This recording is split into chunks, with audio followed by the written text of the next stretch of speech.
Hello everybody, I am back with another question, and this is also a question that I've created myself.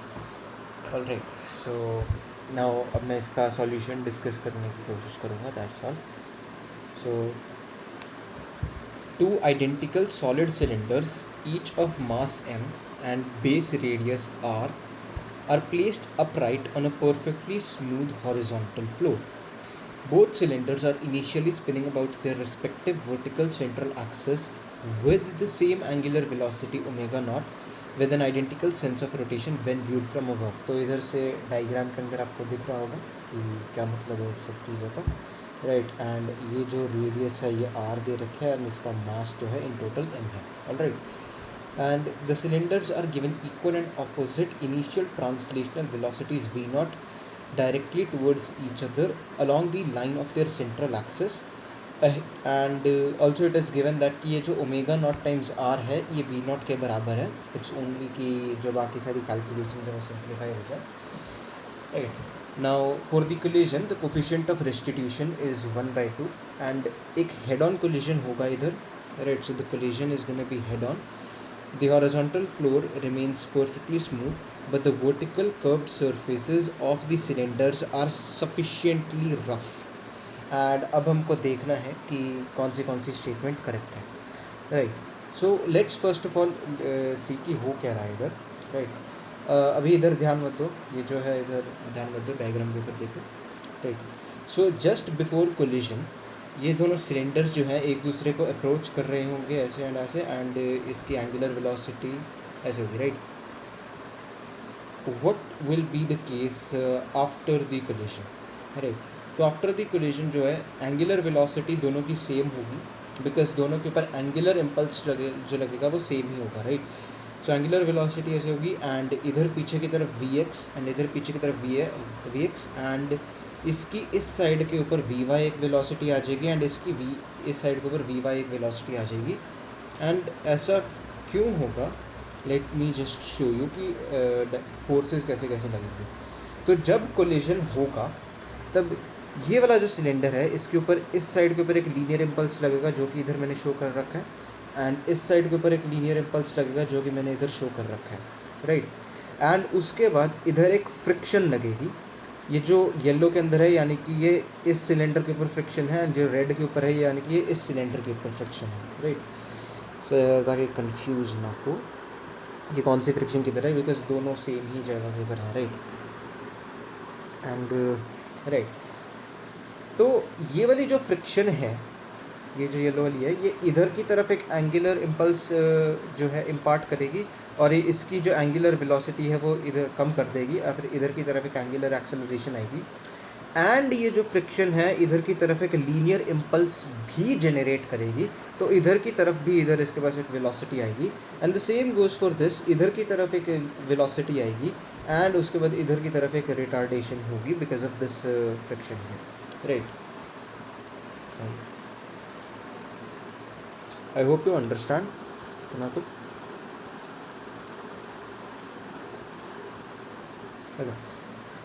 Now जो linear impulse है उसकी जो calculation है वो बिल्कुल head on collision जैसे ही है, बिकॉज देखो मोमेंटम जो है सिस्टम का ज़ीरो है, राइट. सो इधर की तरफ एम वी नॉट एंड इधर की तरफ एम वी नॉट, तो नेट मोमेंटम ज़ीरो है, तो हमको उसकी इक्वेशन बनाने की ज़रूरत नहीं है. इनफैक्ट ये जो इक्वेशन है वही हमको बताएगी कि इधर की तरफ भी वेलोसिटी वी एक्स होगी और इधर की तरफ भी वेलोसिटी वी एक्स होगी, but we can also think of that using symmetry. बस एक अभी कोफिशिएंट ऑफ रेस्टिट्यूशन की जो है वो हमको इक्वेशन बनाने की ज़रूरत है. That is 1/2 is equals to V separation upon V approach, and मेरे पास वी एक्स की वैल्यू जो है वी नॉट बाई 2 आ जाती है, ऑलराइट. तो ये हो गया. तो यानी कि इधर की तरफ जो वेलोसिटी मेरे पास आएगी वो वी नॉट बाई 2 होगी, एंड इधर की तरफ जो वेलोसिटी होगी वो भी वी नॉट बाई 2 ही होगी, right. So that is simple enough. Now इधर देखो, ये वाला जौन सा एक्सिस है जो मैंने मार्क कर रखा है, सारी line of action of forces जो हैं वो इस एक्सिस से ही पास कर रही हैं. तो यानी कि इस एक्सिस के अबाउट जो है जो नेट टॉर्क है, राइट, इस एक्सिस के अबाउट जो है वो नेट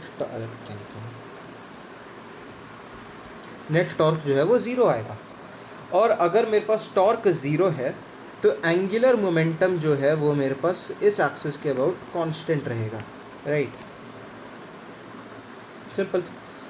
तो इस एक्सिस के बाद जब हम एंगुलर मोमेंटम लिखेंगे तो वो कांस्टेंट होगा। अब इनिशियल एंगुलर मोमेंटम जो है वो हमको लिखना है, तो इधर जो है इस साइड का जो एंगुलर मोमेंटम है जो इस सेंस के अंदर होगा उसको पॉजिटिव ही लेंगे, राइट। सो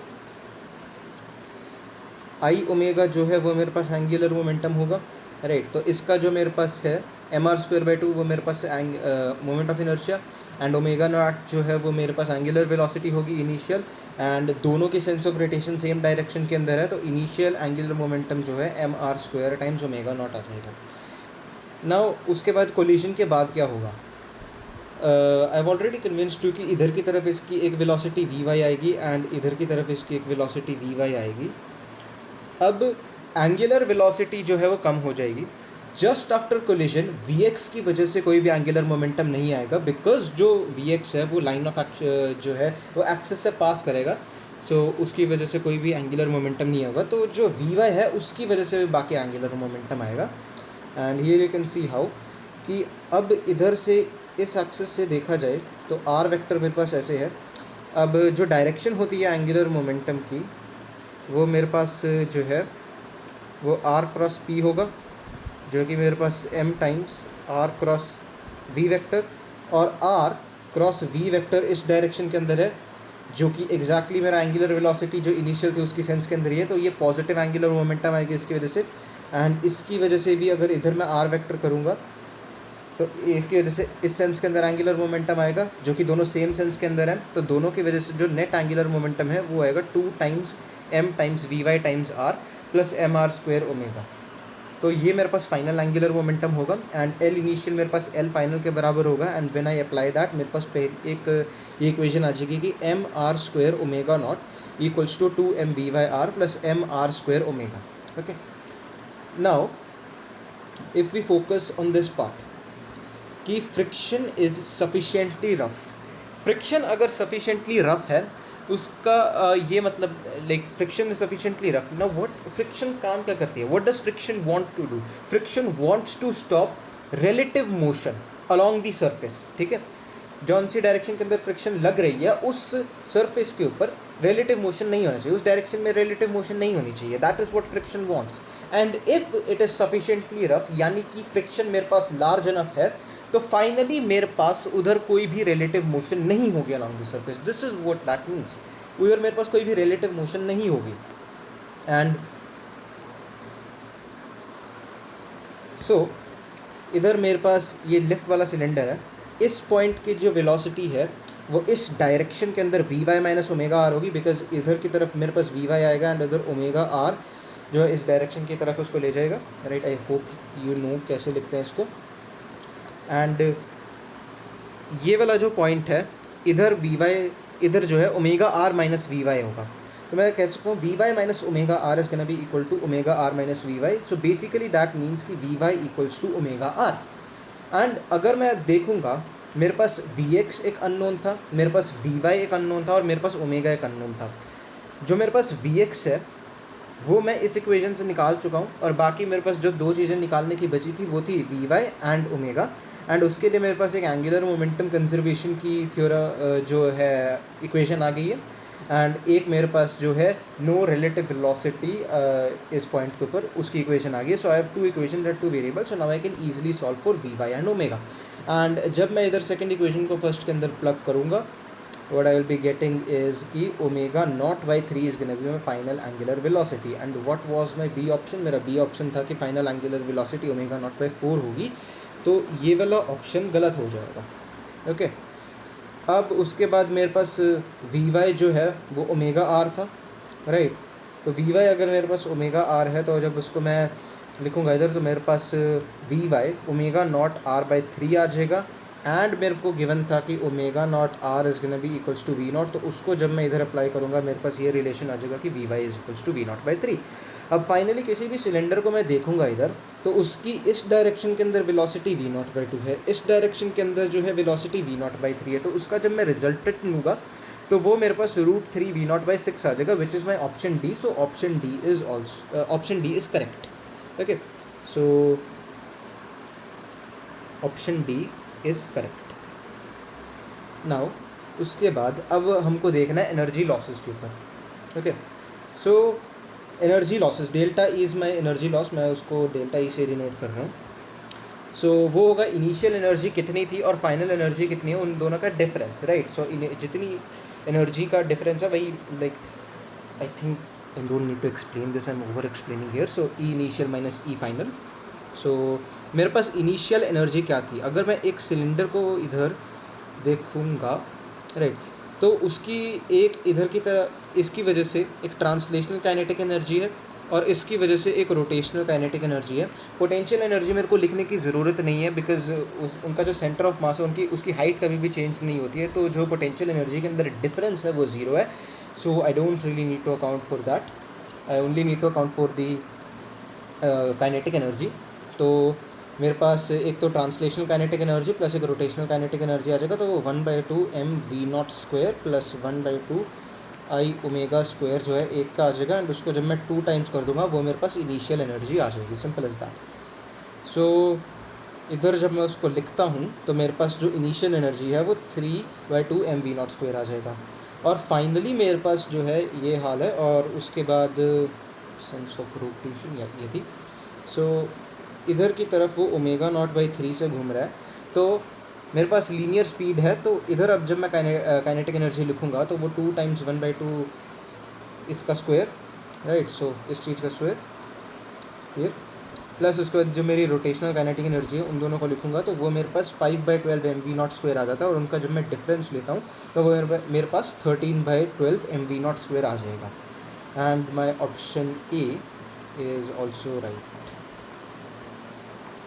ओके, एंड उसके बाद अब मेरे पास जो है the energy lost due to friction in the system. तो फ्रिक्शन की वजह से कितने लॉसेस हुए हैं, राइट. तो अब अगर मैं देखूँगा जो मेरे पास डेल्टा ई है, मैं उसको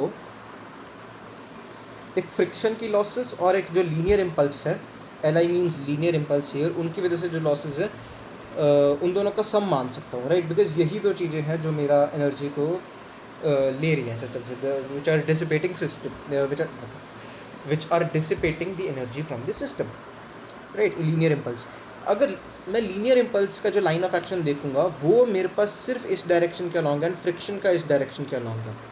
and motion in 2 perpendicular directions are independent of each other, right, unless coupling हो, जो यहाँ पे है नहीं. सो वी कैन सिंपली से कि जो फ्रिक्शन है वो सिर्फ और सिर्फ मेरे पास वी वाई और ओमेगा उनको चेंज करेगा, because friction is creating an angular impulse like this and it is generating some linear impulse like this.